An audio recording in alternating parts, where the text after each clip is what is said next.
Welcome to Wake, a cold reading of James Joyce's Finnegans Wake, just to hear it out loud. Join Toby Malone and TJ Young, along with some special friends, as we puzzle our way through what we once thought was an unreadable book to produce a surprisingly listenable podcast. It is Friday, May 17th, 2024. It is day 2 of the reading, with 16 pages complete of 628, meaning we have 612 pages left to go, and are 2.54% of the way through Finnegans Wake.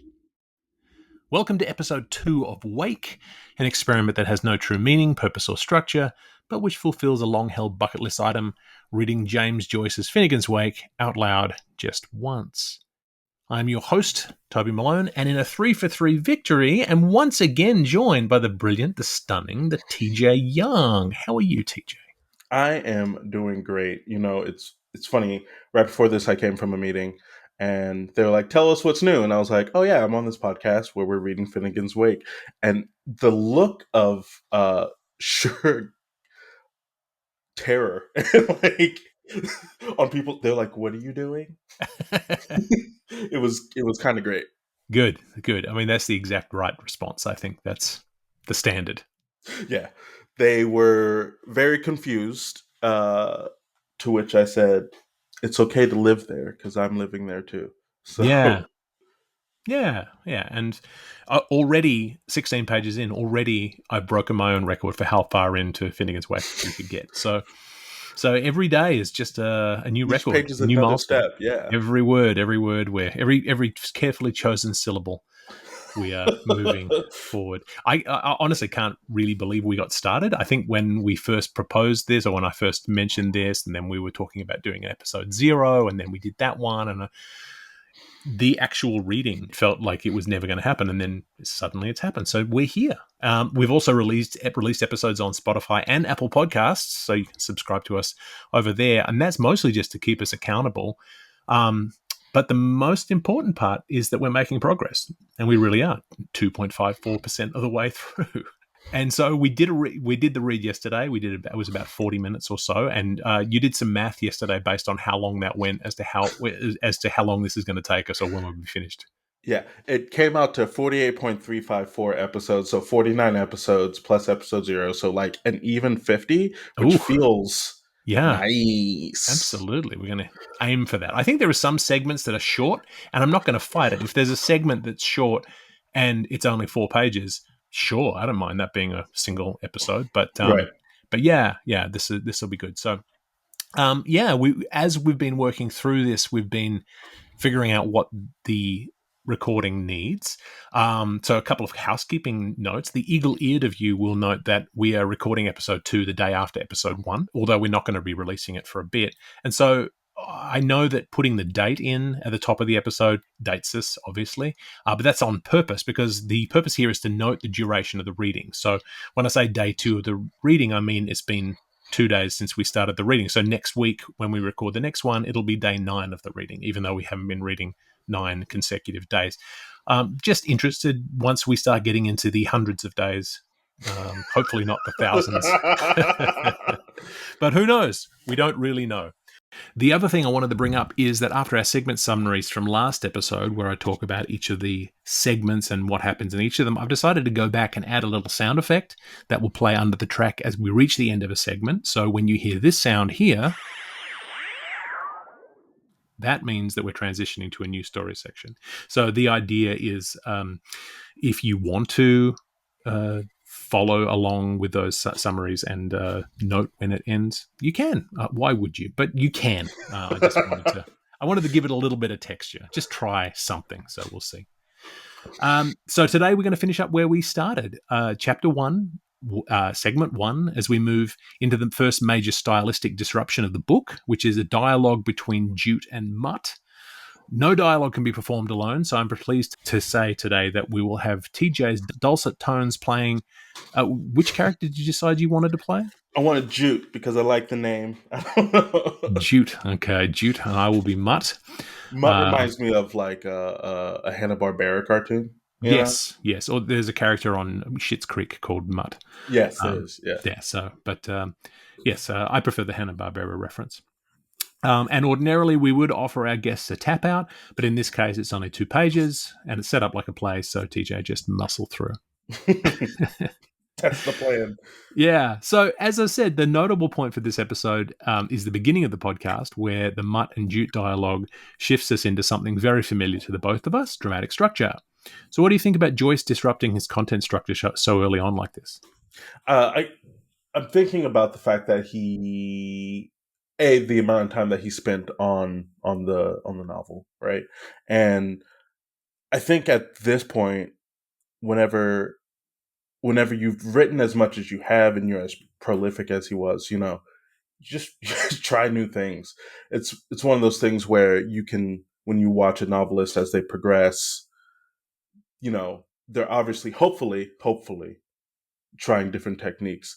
And what, 18 years on this thing? I would hope that you would just like, what about this? What about this? And a lot of this book feels like, why does this have to be the way that the novels are structured? So I think also introducing it so early in the book allows us to shake up our expectations of what else is to come, right? Yes. It's already playing with language, so after we play with language, when we start to play with form, it just opens up the possibilities a lot more. Right. Absolutely. And it's sort of really, I think there is dialogue elsewhere that we've already read, which has been baked into the narrative, where the tour guide is giving us the tour around the museum room, but it's not set out as dialogue. It's and so breaking this out into dialogue sort of shows that we've got this priority for making it clear who's saying what and who's saying what to who. So we're going to read this through in a minute. TJ will play Jute and I will play Mutt. We will not read the character headings. So when you hear TJ's voice and my voice, you'll know which character is who. Our voices are very different, so no one should be confused.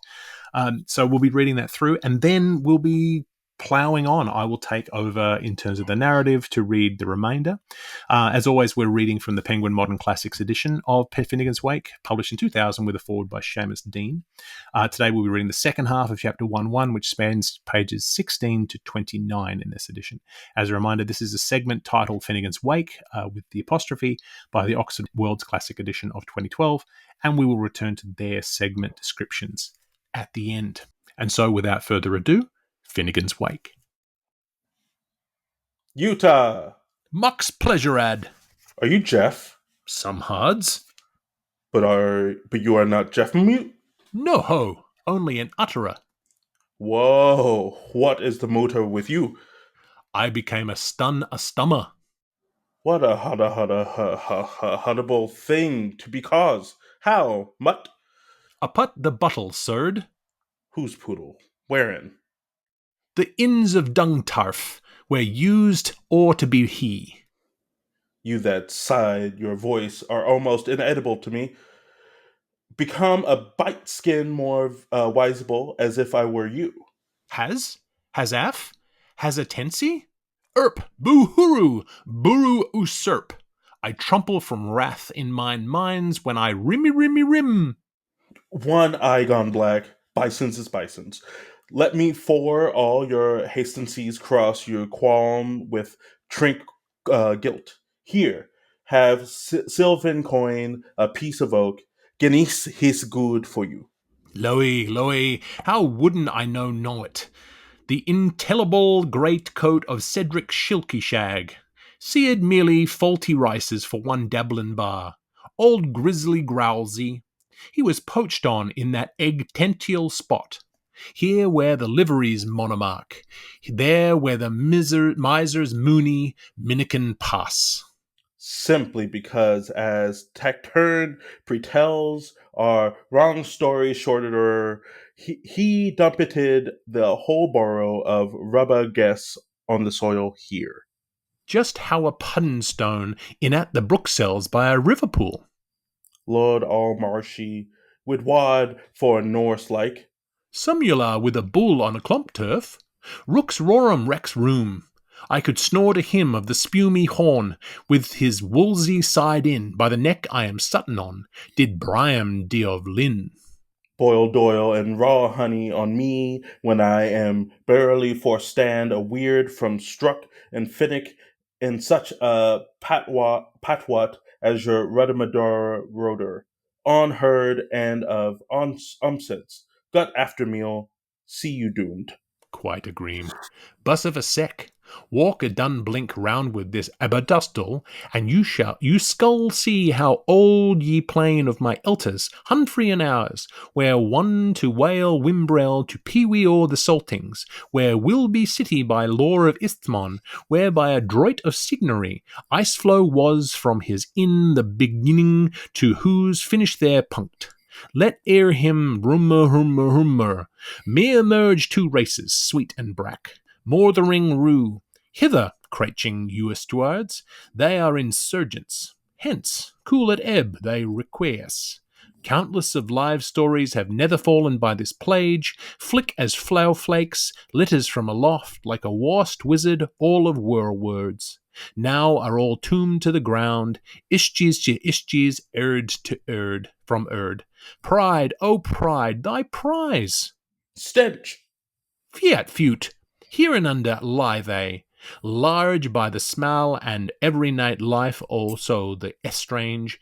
Babylon the great grand hotel with Tittlehouse, Alp on Earwig, Drucken on Ild, like as equal to an equal in this sound cemetery which is Liebe's love. Zamardi. Mendel lies, by the fierce wave begouted, Despond sung, and Thanastestros mound have swallowed them all. This ourth of years is not save brick dust, and being hummus of the same roturns. He who runes may read it on all fours. Oakstal, Newcastle, Trickastle, crumbling. Sell me sooth the fare for humbling.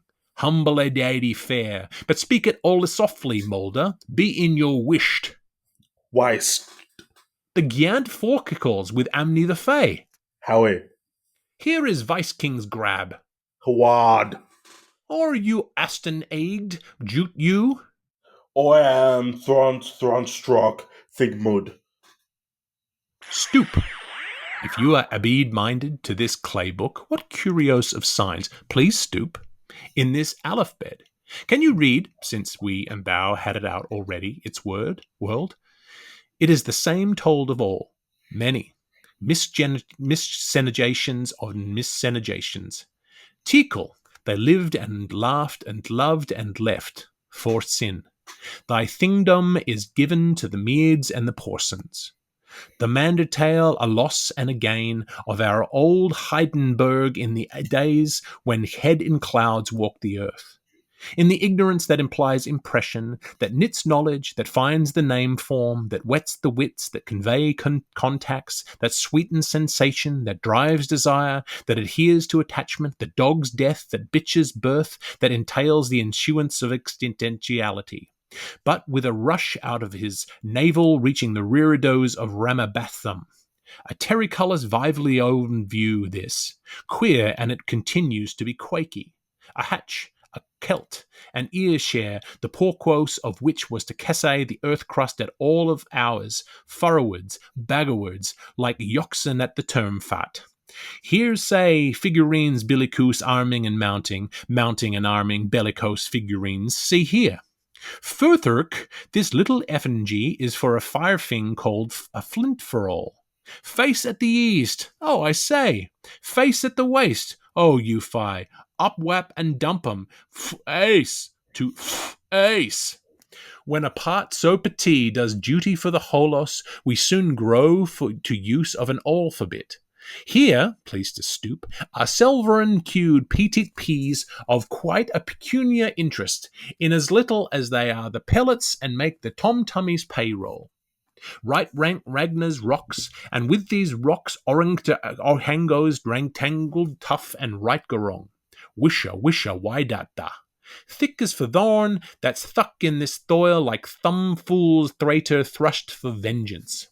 What a nice old mess it all makes. a midden-hide horde of objects, Olives, Beats, Kimmels, Dollies, Alfreds, Beaties, Cormacs, and Daltons. Owlets, Eags, oh, stoop to please, I hear, Creakish from age, and all now quite epicene, and old worldly wobblewers, Hordworth a wipe o' grass. See the snake worms every side. Our Durlbum is swarming in sneaks. They came to our island from triangular Tutchitair beyond the wet prairie, reared up in the midst of the cargan of prohibitive promifructs, but along landed Paddy Whippingham and his garbage cans, cotch the creeps of them, pricker than our who's there out of man could quick up her what's that's. Some divide and some the lot, but the tally turns round the same ballyfuse on. Racketeers and botloggers. Axe on thrax, axe and wise. One by place, one be three, ditto, and one before. Two nurses, one make a plausible free and idiom behind. Starting off with a big boa and three-legged calvers and ivagard grain jadises with their message in their mouths, and 100 filled in unleavened white of liberum Q to con and we can till all horrors eve. What a Neanderthal tale to unfurl, and with what an end in view of squatter and anti-squatter and post-prone anti-squatter. To say to us to be every Tim, Nick, and Larry of us, sons of the sod, sons, little sons, yea, and lay little sons, when uses not to be, every Sue, Sis, and Sally of us, Dugters of Nan, accusative Arnshire, damadam to infinities. True, there was Nilos Dabos, as yet no lumpen papier in the waste and might mountain pen still grown for the mices to let free.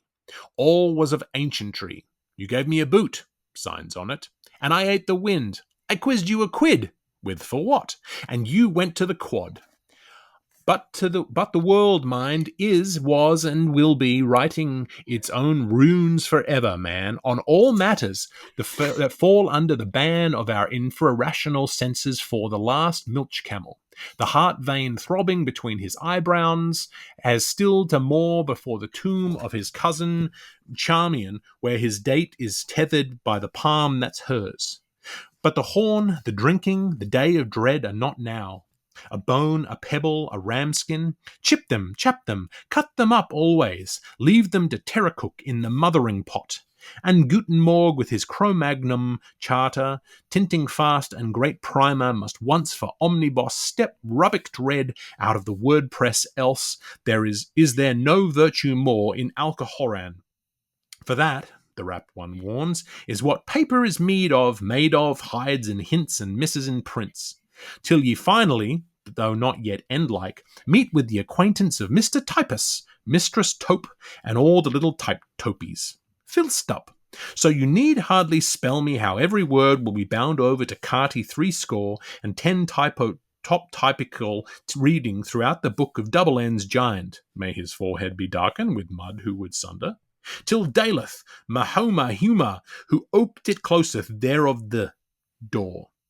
Cry not yet, there's many a smile to nondum, with city maids per man, sir, and the park so dark by candle light. But look what you have in your hand self. The movables are scrawling in motions, marching, all of them ago, in pit-pat and zing-zang, for every busy eerie wig's a bit of a Tory tale to tell. One's upon a time, and two's behind their letter sleep, and three's among the strubbly beds. And the chicks picked their teeths, and the domkey he began. You can ask your ass if he believes it. And so cuddy me only wallops have heels. That one of a wife with faulty barnets. For then was the age when hoops ran high, of a Newark and a chopwife, of a pom full of grave and a fammy of levity, or of golden youths that wanted gelding, or of what the mischievous made a man do. Malmaridad he was reverso-gassed by the frisk of her frasks and her pretty pyrrhic. May fay, she's la gay, this snaky woman, from that trippery to expecting pellic. Vale, Valentine eyes, she's the very besh Winnie knows blows nay on good. Flow in, flow an, Ho! So it's sure it was her, not we. But lay it easy, gentlemen, for we are in rearing of a Norwig. So weeny, beeny, veeny, teeny, come see. Het wis if newt. Lissum, I am doing it. Hark, the corn and treats, and the larp notes prittle. It was of a night, late, lang time agone, in the old stone eld, when Adam was delving, and his madamine spinning water silts, when Mulk Mounty Naughty Man was every bully, and the first leal ribber robber that ever had her ain way everybody to his love-saking eyes, and every billy lived alove with every biddy else, and Jarl Van Hoother had his burnt head high up in his lamp house, laying cold hands on himself. And his two little Jimimies, cousins of Aaron, Christopher and Hilary, were kick-a-heeling their dummy on the oilcloth floor of his homerig, castle and earthen house. And, be dermot, who come to the keep of his inn, only the niece of his in-law, the prank queen. And the prank queen pulled a rosy one, and made her wit forninst the dower. And she lit up, and Firehand was ablaze. And spoke she to the dower in her petty purisiren, mark the wants. Why do I am look alike the poss of Porterpiece? And that was how the skirmishes began. But the dower hand-worded her grace in Dooch Nassau. Shut. So her grace Sir Malice kidnapped the Jiminy Christopher, and into the shandy westerness she rain. And Jarl Van Hoother wallest after her with soft dove's gall. Stop, deef, stop, come back to mine earin, stop. But she sworded to him, unlikelihood. And there was a brain a while that the same Shabbaleth night of falling angles somewhere in Erio. And the prank queen went for her 40 years' walk in Turlemond, and she washed the blessings of the love spots off the Jiminy with soap, sulliver, suddles, and she had her 4 owlers masters for to touch him his tickles, and she convorted him to the one sure all good, and he became a luderman. So then she started to rain, and be rid Tom. She was back again at Jarl Van Hoother's in a brace of samers, and the Jiminy with her in a pinafrond, lace at night at another time. And where did she come but to the bar of his Bristolry? And Jarl Von Hoother had his bare tholo bruised heels drowned in his cellar malt, shaking warm hams with himself, and the Jiminy, Hilary, and the dummy in their first infancy were below on the tear-sheet, ringing and coughing, like Broder and Histher.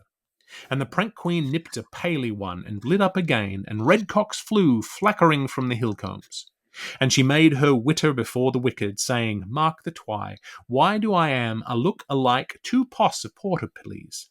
And shut, says the wicked, hand-wording her majesty.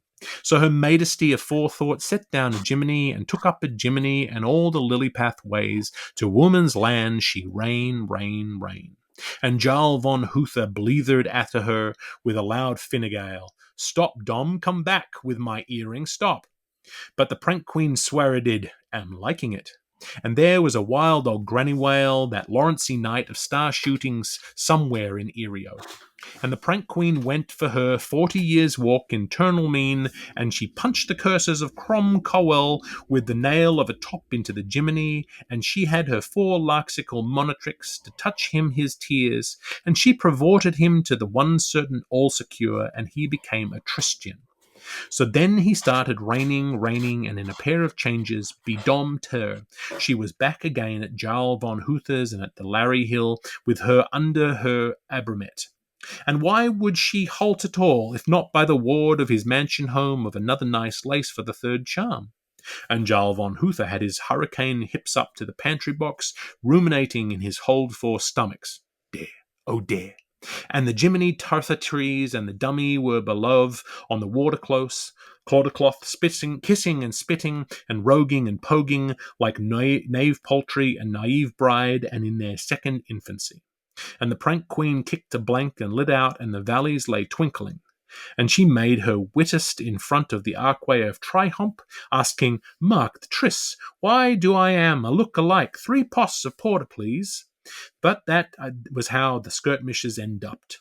For like the Campbells coming with fork lance of lightning, Jarl von Huther himself, the old terror of the dames, came hip-hop handicap out through the pike-and opened archway of his 3 Schotten castles, in his Brodinger hat and his civic collar, and his Ollerbuff hemmed, and his bullbragen socks and gloves, and his Ladbroke breeks, and his catgut bandolier, and his fur-famed penincular cumbots, like a Rudgellen Grubline orange man in his violet indignation, to the whole length of the strength of his bowman's bill, and he clopped his rude hands to his easy hitch, and he ordered, and his thick spick for her to shut up shop, Dappy, and the duppy shot the shutter clop.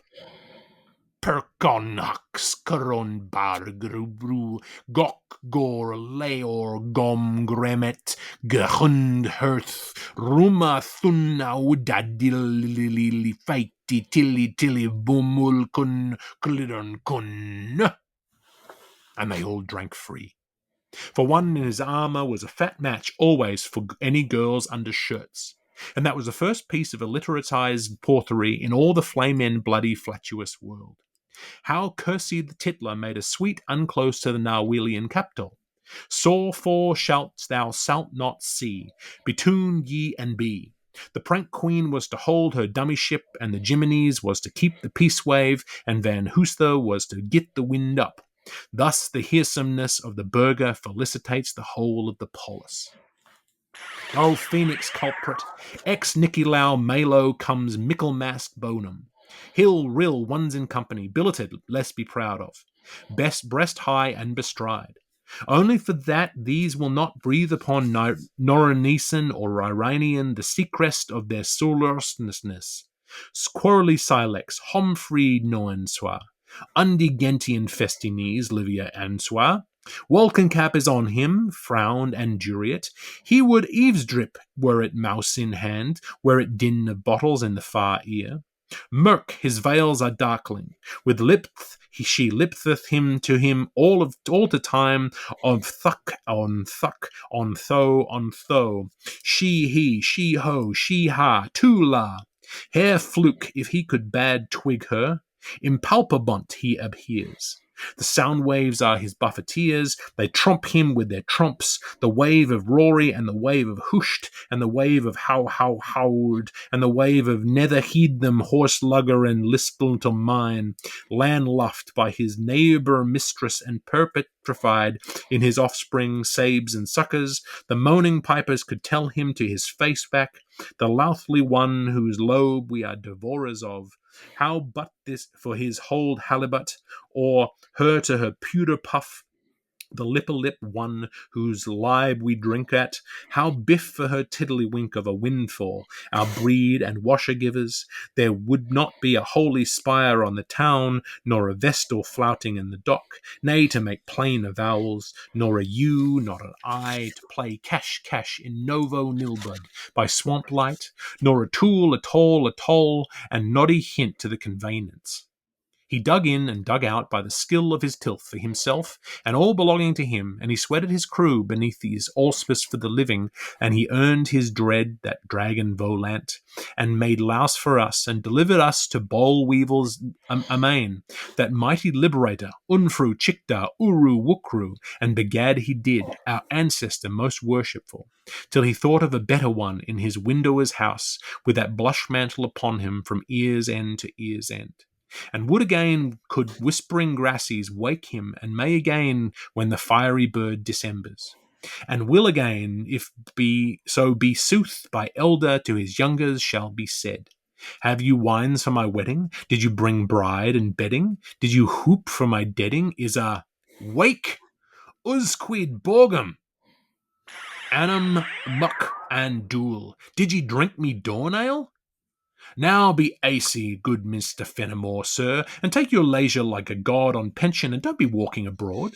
Sure, you'd only lose yourself in Heliopolis, now the way your roads in Capilavester are that winding there after the cavalry, the Northumbrian and the Fives Barrows and Waddling's raid, and the Bower Moor, and wet your feet, maybe, with the foggy dews abroad. Meeting some sick old bankrupt, or the Cotterix donkey with his hue hanging, clang katakang katakanka, or a slut snoring a impure infant on a bench. 'Twould turn you against life, so 'twould. And the weather's that mean too. To part from Devlin is hard, as Nugent knew. To leave the clean tanglesome one lushier than its neighbour in franchisable fields, but let your ghost have no grievance. You're better off, sir, where you go, prime-signed in the full of your dress, blood-eagle waistcoat and all, remembering your shapes and sizes on the pillow of your baby curls under your sycamore by the keld waiter, where the Tories' clay will scare the varmints, and have you all you want, pouch, gloves, flask, briquet, kerchief, ring and amberella, the whole treasure of the pyre in the land of souls, with Homan and Broyan Baruch and Pol Ol Lonan and no bucket Mosler and Gunigus Khan. And we'll be coming here, the ombre players, to rake your gravel and bringing you presents, won't we, Fenians? And if isn't our spittle will stint of you, is it, druids? Not shabty little imagettes, penny dirts and dodge my eyes, you buy it in the sooty stores, but offerings of the fields. Meliodaries, that Dr. Faherty, the Madison man, taught to gooden you. Poppy pap's a passport out, and honey is the holiest thing ever was, chive, comb, and earwax, the food for glory. Mind you keep the pot, or your nectar cup may yield too light. And some goat's milk, sir, like the maid used to bring you. Your fame is spreading like Basilico's ointment since the Fintan lay laws piped you overboarder, and there's whole households beyond the Bothnians, and they calling names after you.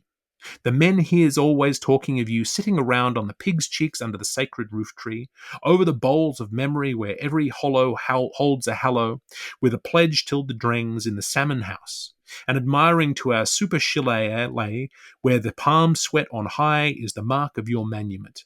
All the toothpicks ere ironisonans chewed on are chips chepped from that battery block. If you were bowed and soiled and let down itself from the owner of the load, it was the paddy planters that might pick up plenty, and when you were undone in every point for the lapse of goddesses, you showed our labour lasses how to free was easy. The game old gun, they do be saying. Skull! That was a planter for you, a spicer of them all. Begog, but he was, the G.O.G. He's dud and gone now, and we're apt to finding the sores of his sedek at but peace to his great limbs, the Bud Hock, with the last league long rest of him, while the million-candled eye of Tuscar sweeps the Moylian main. There was never a warlord in great errands in Bretland, no, nor in all Pike County like you, they say. No, nor a king, nor an Ard king, Bung king, Sung king, or Hung king. That you could fell an elm's tree, 12 urchins couldn't ring round and hoist high the stone that Liam failed. Who but a MacCallumore, the reese of our fortunes and the foreman at the funeral to compass our cause?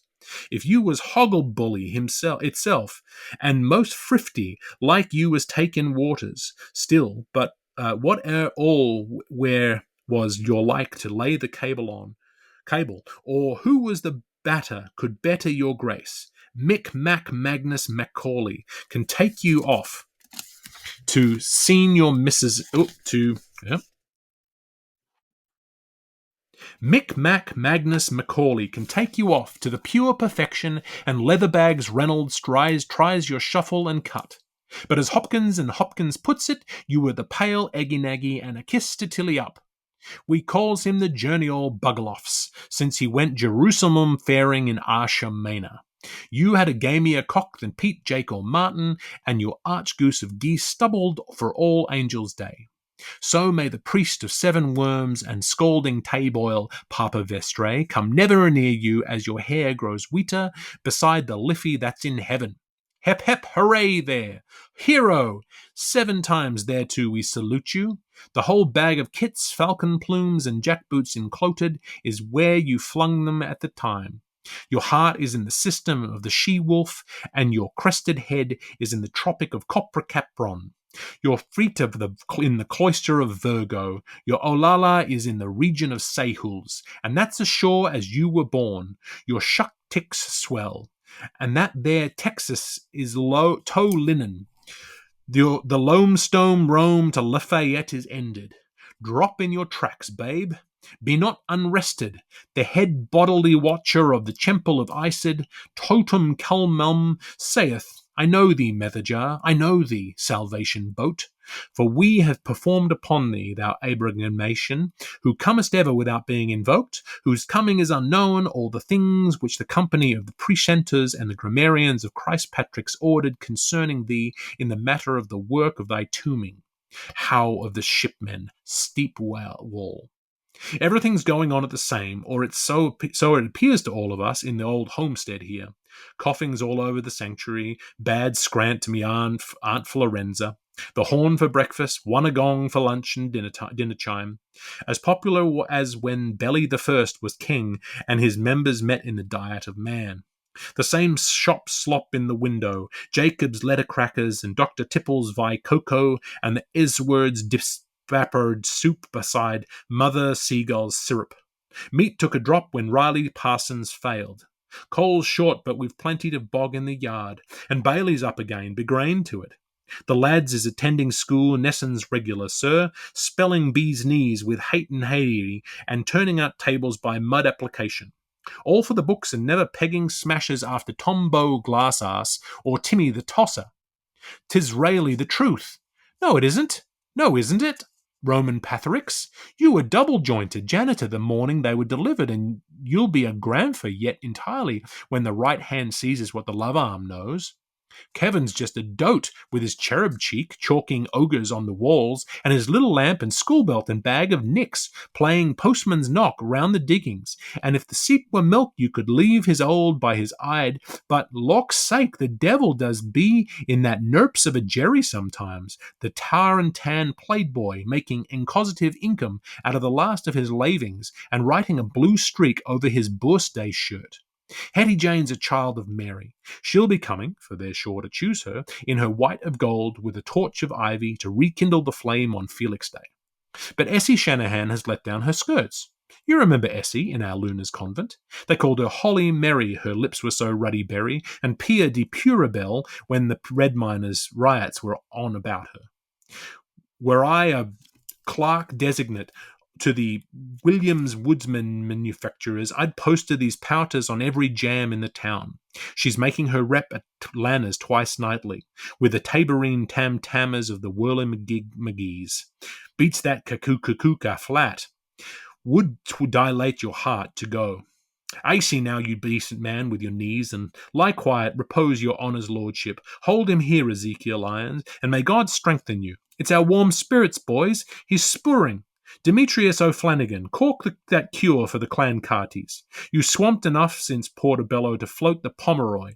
Fetch naywhere, Pat Coy, and fetch new you, Pam Yates, and be nather angst of Ramarich. Here's Lumbos, where minsty's swallow 'em, where mishkies lodge none, where mysteries pour kind on, oh sleepy, and so be yet.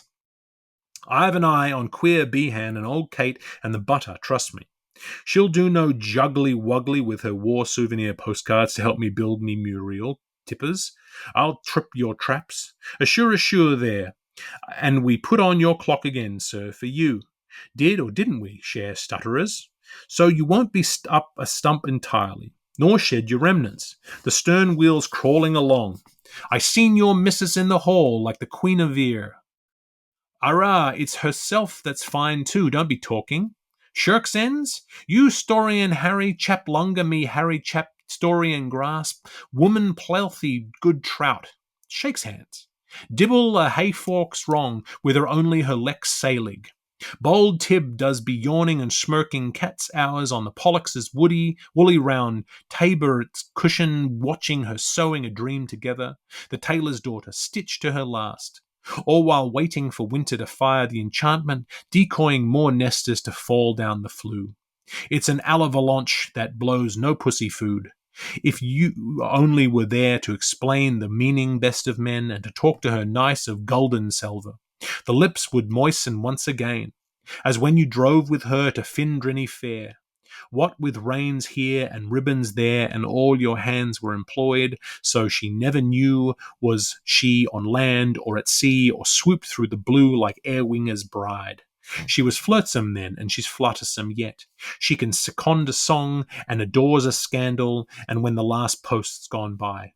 Fond of a court concertina and pairs passing when she's had her 40 winks for supper after cannican, and ably dimpling, and is in her Merlin chair assorted, reading her Evening World. To see is its smarts, full length or swaggers. News, news, all the news. Death, a leopard, kills fella in Fez. Angry scenes at Stormount. Still a star with her lucky in going aways. Opportunity fair with the China floods, and we hear those rosy rumours. Ding-tams he noise about all the same Harry chap. She's seeking her way, a chuckle, in and out of their serial story, lay loves of Selskar a Pervench, freely adapted to the Norwegian's Viv. There'll be bluebells blowing in salty sepulchres the night she signs her final tear. The end. But that's a world of ways away, till track law's time. No silver ash or switches for that one, while flattering candles glare. Anastasies, how are you? Worth a weight in the noblest, says Adams and Sons, the would-pay actioneers. Her hair's as brown as ever it was, and wivy and wavy. Repose you now. Finn, no more. Now be that same sake substitute of a hooky salmon. There's already a big roady ram lad at random on the premises of his haunt of the hungered bordels, as it is told me. Shop illicit, flourishing like a Lord Major, or a bua boa baybome, litting flop a dead lop, a loose to lee, but lifting a bend branch a yard along. Eve away! On the breezy side, for shaum. The height of Brewer's chimney, and as broad below as Phineas Barnum, humping his share of the shouters, is sinking on him. He's such a grand fella, with a pocked wife in pickle that's a fly fire, and 3 lice nittle clinkers, 2 twilling bugs, and 1 midget pucelle. And aether he cursed and recursed, and was ever seen doing what your 4-footers saw, or he was never done seeing what your cool pigeons know. Weep the clouds a boon for smile down witnesses. And that'll do now about the fairy he's and the frailly she's, though east fibble it to the Zephyroth, and arter zoom it round for her heavens for ever. Creator he has created for his creatured one's creation. White monothoid? Red theatricat? And all the pink prophets coal-hail thing? Very much so. But however 'twas, 'tis sure for one thing, what Sheriff Tora voucher fors, and Matt Pickwick makes put out, that the man hum the cheapner, esque, overseen as we thought him, yet a worthy of the name, came at this time-coloured place where we live in our parochial firmament, one tied on another, with a bum rush and a hull of a wherry, the twin turbine dow, the bay for dibbling, this archipelago's first visiting schooner, with a Wicklow pattern waxen wench at her prow for a figurehead, the Dead Sea dugong up-dip dripping from his depths, and has been repreaching himself like a fish mummer these 60-10 years ever since, his shelby by his side, 80 and aid, and growing whorish under his turban, and changing cane sugar into cellulose starch, tut cess to him. As also that, batin the bulky hood he bloats about when inebriated, our old offender was humile, commune, and insectuous from his nature, which you may gouge after the bynames was put under him in lations of languages, honai and suit and praises be, and totalizing him, even Hamasim of Himashim, that he, sober serious, he is and no counter he who will be umititendly responsible for the hubbub caused in Edinburgh.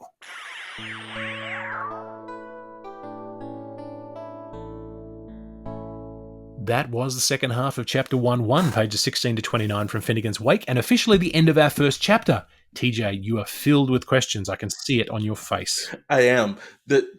One is I'm thinking about the history of literary influence, and let's say there's a young writer out there who is like Finnegans Wake. It's crazy. Like, I'm pulling something from it. They read the analysis. Do you think today a writer could put something forth to be like, this is my Finnegans Wake, and a publisher would be like, yeah, absolutely, dope, or would they be like, you haven't earned that? I mean, truthfully, yeah, right? I think it depends who it is. I think if I don't know, David Sedaris wanted to try one, his publisher might say, okay, let's give it a go. But I think if it was a kid straight out of grad school, you'd have a hard time selling that as your first book. And um, I used to have students who would write challenging plays, and then they would say, "But no one wants to produce these plays." And you Because go, they "Yeah, don't know who you are yet. and they can't sell your name yet."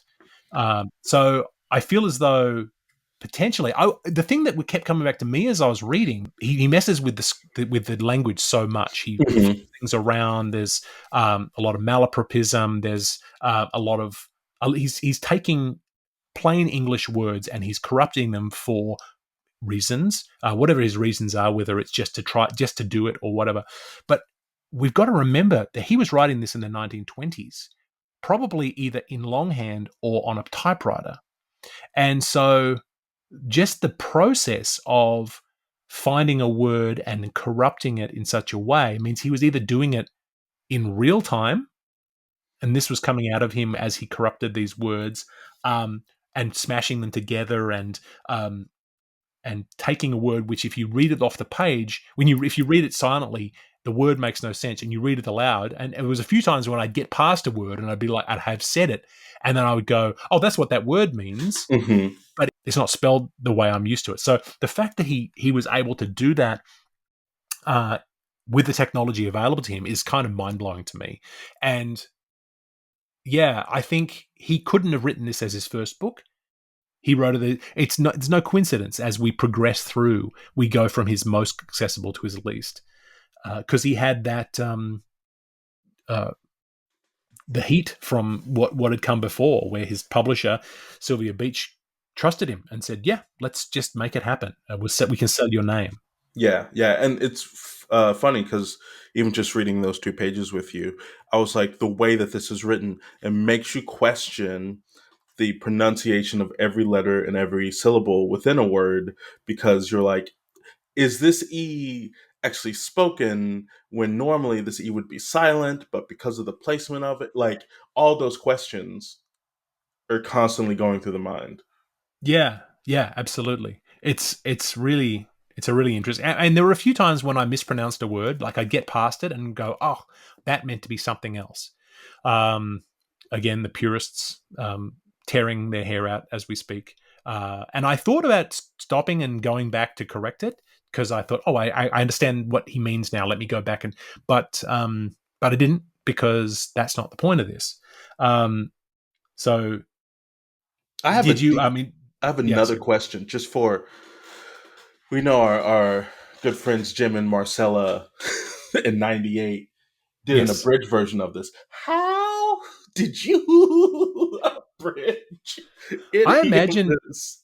I imagine that they had a similar kind of outline to what we have, and that they've decided to only analyze, things that are specific to HCE, for example, as opposed to all of these little tangents, all of the analysis of St. Patrick driving the snakes out of Ireland, Right. which arguably is part of his story. But so I guess maybe that would be it. I guess But because I was like, how? yeah, it's a lot, but it's fun to read. Yeah, I love there's so much fun alliteration going on there. On page 19, right rank Ragnar rocks, and with these rocks are Oranjo Tanjos wrangled rough and right garong. He's just having fun. There's Yeah. things in there. He's just sort of really messing with us. And then on page 18, I don't know if you caught that right at the very bottom. Oh The yeah, last, the face to face. yeah. So they're stylized he's messed with the typeface, where the F at the beginning of both faces, on the first one, the F is in much larger font, is facing sideways and down, and Mm-hmm. then the next face is a much larger font and facing sideways and up. Um, I'm sure someone out there has written an entire chapter of their dissertation on the typefaces used in Finnegans Wake. I'm sure we could look it up. We won't, but it was so interesting. My favorite on page 19 was what a Neanderthal tale. I was like, Yes, that's cool. Yeah, meander. Yeah, it's so good. I loved on page 20 when he talks about his eyebrows. Yeah, yeah. And I like the eyebrows because one of my kids, I can't remember which one, probably my son, I think it was my son, used to pronounce eyebrows as eyebrows when he was little, Hmm. because his eyebrows were brown. And so we still call them eyebrows at our house. So I thought that was very clever of him. And then, of course, on page 23, we have the second of the 100 letter words. We haven't done any analysis on what this is made up for, but it was nice to get. It was a nice surprise to turn the page and go, "Whoa, there's another one." Yeah, here we go. Yeah. No prep, just straight into it. So The way you roll your R's is enchanting, I must say. I feel like, yeah, I feel as though it's necessary to continue with that impact, that misophonia moment. Hmm. Page 26, Texas makes an appearance halfway down as TJ as a proud Texan. Sure am. We have here Texas is in here, so that's important. Then on page 27, my interpretation, I'm pretty sure I'm right, but it's the most when they talk about Essie Shanahan, they called her Holy Mary, her lips were so ruddy berry, and Pierre de Purabelle when the Red Miners riots was on about her. And so, and so I can only assume that the Red Miners riots refers to menstruation, Yeah. which it's an amazing image. One of those things where you go, well, that's very, very descriptive. We know exactly what you're talking I about. was also down with Tombow glass R's. Yes, so much fun stuff in there. Yeah, yeah. I mean, it's hard to know if we're obviously we're not pronouncing everything right and everything, but it's just it feels meditative to read it. There were a few times when I was reading and my mind went somewhere else, and I was thinking about other things, and then realized that I came back and I'd continued talking, and unless were long periods where I paused for 30 seconds as I You vagued did out. not. I don't think so. I just think I just kept going. So it was almost like automatic reading when my eyes were seeing it and my mouth was saying what my brain had seen, but I had sort of taken the rest of my brain and put it somewhere else and was thinking about something else. So it's a really interesting physiological thing that I hadn't really expected, or at least I'm seeing for the next time after the last time. So Yeah, I also think it's funny because in episode 0, like, who's giggling at this book? And we're like, we're giggling at this yeah, book. yeah. Although it's interesting that we're probably not giggling at the things that Joyce wants us to giggle at. We're My taking other language things. changes, Joyce. I don't know what you want from me. But I also wrote page 28, watching her sewing a dream together. Like, again, there's like these lines that like he's kind of just tossing around. I'm like, that would be the line in a lesser writer's book or play. You know what I mean? Yeah, absolutely. I think that we somewhere in here we need to come up with either a title for one of your future plays or a title for one of my son's bands or something where you take three random words from Finnegans Wake and then Boom, boom, boom. that's the name of the band and people are like, "Well, where'd you get the name?" Like, well, actually, let me tell you. Finnegans Wake. So we've got the summaries from Oxford World Classic. We'll see if we got any of this. We stopped in the middle of the Mutt and Jute section in the end of the last episode, so we picked that up again. That's from 1528 to 1816. Mutt and Jute discuss national conflicts and domestic relations. Jute was all like, Mutt, drink a beer. That's what I heard. Yeah, yeah. It was interesting performing Mutt and Jute. It made me think a lot of things like Antonin Artaud's The Jet of Blood, or Mhm. which Jet of Blood is this crazy theatre of cruelty play written by Artaud, who it's rarely performed, but when it's performed, it's something, and it includes hands of gods and giant exploding vaginas and scorpions coming out of people and all sorts of crazy stuff. And yeah, it's 3 pages long and it's amazing. If you can look it up, it's the best. Or there's another play. It's called Desire Caught by the Tail, which is written by the artist Pablo Picasso, that he wrote while he was like fleeing the Nazis in 1939. And it's this crazy, ridiculous play. Again, it's just noises and sounds. And so Mutt and Jute felt a lot like noises and sounds where you go, is there meaning? Maybe. Or is it just the hearing of the sounds that's important? I just know that Jute was all like, drink a Guinness, my dude. Like, chill out. Then we move on to 1817 through to 21-4. More historical context. Patrick banishes snakes, the history of writing. So there you go. St. Patrick. I didn't get the history of writing.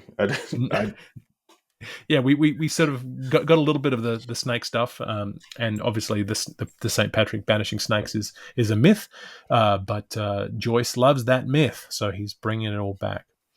Then from 21-5 to 23-15, the Prank Queen, which is in quotation marks, based on the Grace O'Malley legend. I don't know who Grace O'Malley is.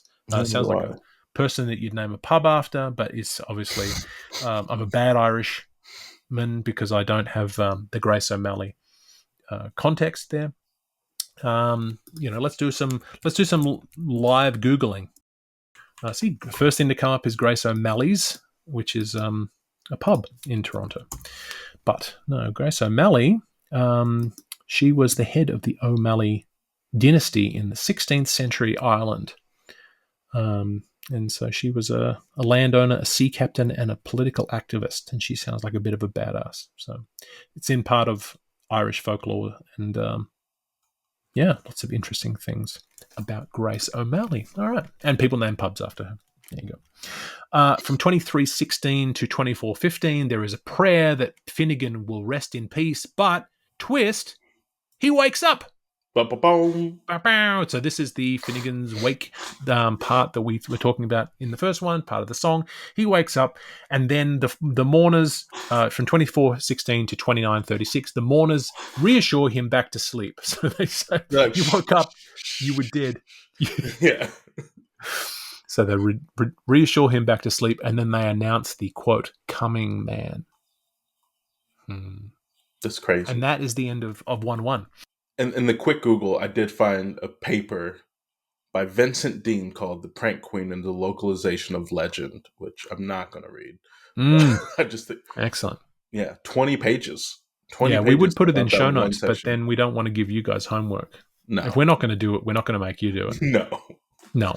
What kind of teachers would we be? If one day we're going to get our first Irish listener, and then we're in for it. We'll lots of notes. Until that day, if you want to give me notes, come and fly to me, and then we can have notes. Fly us to you. Oh yeah, Ireland. And then we'll gladly listen to the notes. That's it. Yeah. Oh, any lingering final thoughts on Chapter 1, Section 1? No, I'm enjoying it. I'm having fun. Me too. That's so good. So yeah, but that is all the time we have for Wake this week. If you are a mutt and think you know a Jute that would like to listen to our podcast, let them know and buy them a Guinness. I've been Toby Malone, joined as always by TJ Young, and we are on track. Join us next week for Chapter 1-2, the Humphreyad 1, an academic study about the rumour mill obsessed with HCE, and we will have music. Our first non-us guest. We will see you there, you maniacs. This has been Wake, a cold reading of James Joyce's Finnegans Wake, just to hear it out loud. If you've made it this far, thank you for your dedication. Join us next week for another segment of Finnegans Wake and a chat about what we've found. Wake is a Moon Street Media podcast, engineered by TJ Young and Toby Malone. Our theme song is The Ballad of Perso Riley, arranged and performed by Meg Logue after James Joyce. Wake is recorded in Canada, where Finnegans Wake is in the public domain. For community and bonus content, join us at our free Patreon at patreon.com/wakepod. If you have questions about Finnegans Wake, don't ask us. We're just as confused as you are. See you next week.